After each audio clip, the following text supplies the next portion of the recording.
नाजरीन, वसीला उर्दू टीवी आपके रूबरू है। खबर की सदाकत और शफाफियत का अलंबरदार चैनल वसीला उर्दू टीवी।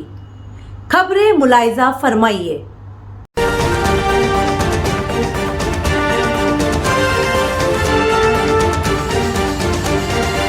मजहबी आज़ादी पर भारत को रेड लिस्ट में डालो, अमरीकी तंजीम की सिफारिश पर हुकूमत का सख्त रद्द-ए-अमल। मजहबी आज़ादी के हुकूक की दर्जाबंदी जारी करने से एक माह कबल अमरीकी इंसानी हुकूक के इदारे ने सिफारिश की है कि अमरीकी महकमा खारिजा ने भारत समेत 4 मजीद मुल्कों को अपनी रेड लिस्ट या खुसूसी तशवीश वाले ममालिक में शामिल किया है, जिस पर भारत ने सख्त एतराज किया है। कहा जाता है कि उन्हें हिंदुस्तान और इसके आइन की उतनी समझ नहीं है। अमरीकी इंसानी हुकूक के इदारे ने अमरीकी महकमा खारिजा से सिफारिश की है कि वो भारत और रूस समेत 5 ममालिक को मजहबी आज़ादी के हुकूक की दर्जाबंदी की सुर्ख फहरिस्त में डाले। हिंदुस्तानी वजारत खारिजा ने इस पर सख्त एतराज किया है। USCIRF एक गैर जानिबदार इदारा है। जहाँ तक हिंदुस्तान का ताल्लुक है, वो हिंदुस्तान और उसके आइन के बारे में महदूद समझ रखता है। ताहम अमरीकी वजीर खारिजा ने इस पर कोई रद्द-ए-अमल जाहिर नहीं किया है। पिछले साल secretary of state Mike Pompeo ने USCIRF की हिंदुस्तान को CPC की फहरिस्त में शामिल करने की सिफारिश को मुस्तरद कर दिया था। उन्होंने उज़्बेकिस्तान को रेड लिस्ट में डालने की सिफारिश को भी कबूल नहीं किया, क्योंकि ये मुल्क अमरीकी खारिजा पॉलिसी के मफादात के लिए स्ट्रेटजिक तौर पर अहम समझा जाता है। हिंदुस्तान इक़्तिसादी और फौजी मैदान में कहीं ज़्यादा अहमियत का हामिल है।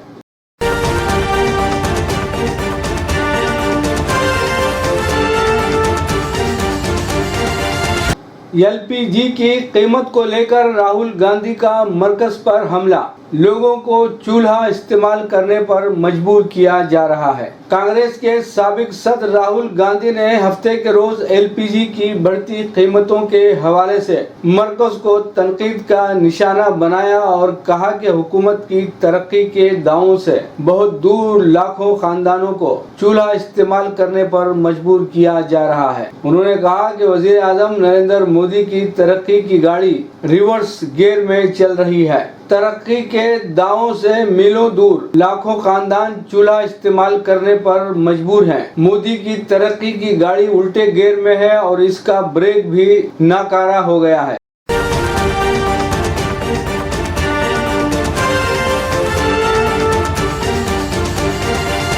एक और मुद्दत मिलने पर मोदी आइन भी तब्दील कर दें तो कोई हैरत की बात नहीं। दिग्विजय सिंह का बयान। कांग्रेस के सीनियर लीडर और राज्यसभा रुकने पार्लियामेंट दिग्विजय सिंह ने आज कहा कि वजीर आजम नरेंद्र मोदी एक और दौरे हुकूमत मिलने पर अगर आइन में तब्दीली करते हैं तो उन्हें हैरानी नहीं होगी। साबिक वजीर आला मिस्टर सिंह ने बीजेपी और संघ परिवार पर हल्ला बोला है। मिस्टर सिंह ने साबिक मरकजी वजीर यशवंत सिन्हा के तबसरे के तनाजुर में लिखा है, यशवंत सिन्हा जी, ये तो सिर्फ शुरुआत है। पहली जंग अजीम में हिटलर फौज में जूनियर अफसर था और बाद में उसने खुद को जर्मन फौज का कमांडर इन चीफ करार दिया था। अगर मोदी जी पार्लियामेंट में एक और मुद्दत मिलने पर आइन में तब्दीली करके खुद को कौम का मुस्तकिल सरबराह करार दे दे तो मुझे ताज्जुब नहीं होगा। दर हकीकत दिवाली का त्यौहार फौज के दरमियान मनाने के दौरान फौज की वर्दी जैसे लिबास पहनने के मामले पर मिस्टर सिंह और बाज़ सियासतदान उनको निशाने पर ले रहे हैं। मिस्टर दिग्विजय सिंह ने इस ताल्लुक से कहा था कि क्या कोई शहरी फौज की वर्दी पहन सकता है?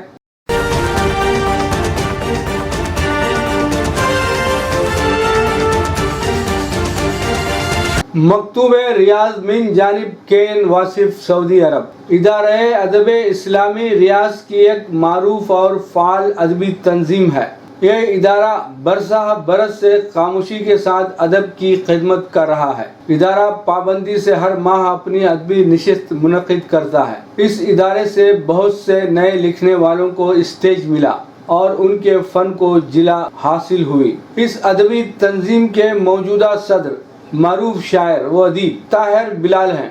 اس ماہ کا اجلاس جمعرات کی شب ان کی قیام گاہ پر منعقد ہوا۔ حسب روایت اس محفل کے بھی دو حصے یعنی نثری اور شعری نشست پر مشتمل تھے۔ محفل کا آغاز منصور قاسمی کی قرأت کلام پاک سے ہوا، جس کے بعد حسان عارفی نے نعت مبارکہ پیش کرنے کی سعادت حاصل کی۔ ابتدا میں صدر تنظیم طاہر بلال نے خیر مقدم کیا اور اپنے ابتدائی کلمات کے بعد محفل ناظم اجلاس حسان عارفی کے حوالے کی گئی۔ نثری محفل کا آغاز معروف افسانہ نگار تنویر احمد تیمہ پوری کے افسانے سے ہوا۔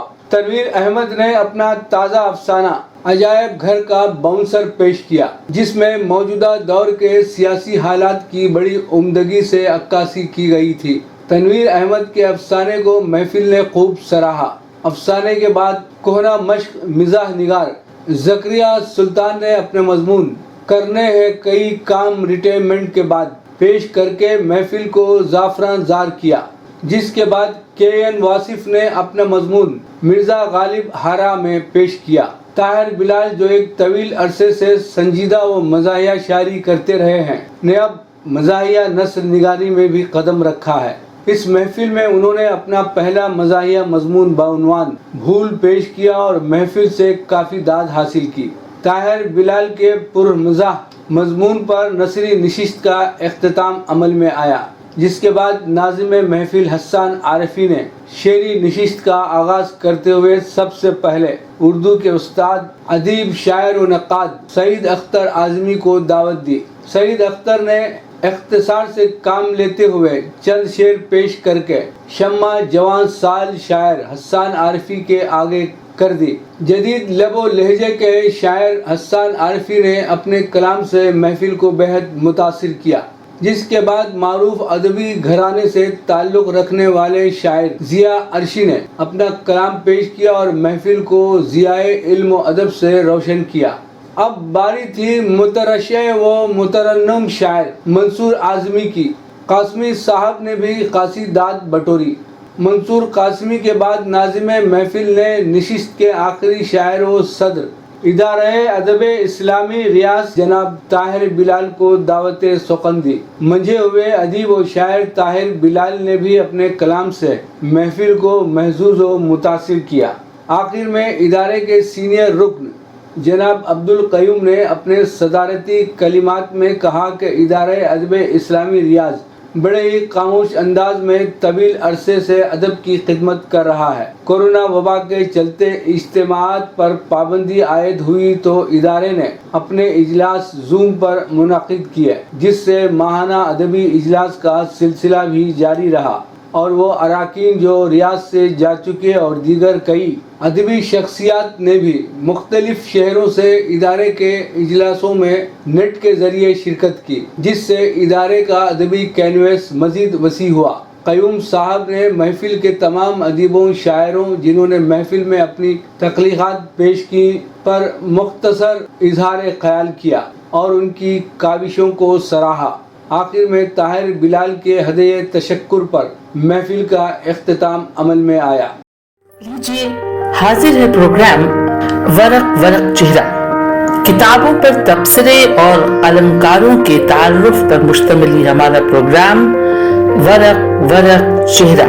حمید اختر کے شاہکار خاکے مرتب اظہار احمد ندیم، قیمت 250 روپے، ضخامت 234 صفحات، رابطہ کتاب دار ممبئی، فون نمبر 9869321477۔